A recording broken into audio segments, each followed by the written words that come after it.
Hasil pantauan tim liputan Bali TV di sejumlah arshop di kawasan perdagangan tekstil dan perhiasan Jalan Sulawesi dan Pasar, perak diperdagangkan pada kisaran Rp8.200 hingga Rp8.400 per gram. Menurut salah seorang pemilik arshop Mariam, harga perak pada awal tahun 2015 hingga bulan Mei 2015 terjadi kenaikan dari harga awal Rp7.400 menjadi Rp8.400 per gram.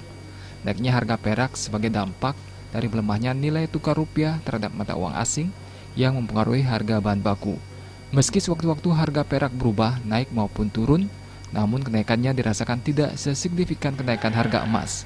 Mariam juga mengatakan walaupun musim liburan akhir tahun ataupun hari-hari libur besar lainnya, pasar perak tidak terlalu mengalami kenaikan. Hingga saat ini konsumen perhiasan perak masih didominasi wisatawan asing. Selain sebagai souvenir, perak dapat menjadi alternatif pilihan investasi yang menguntungkan.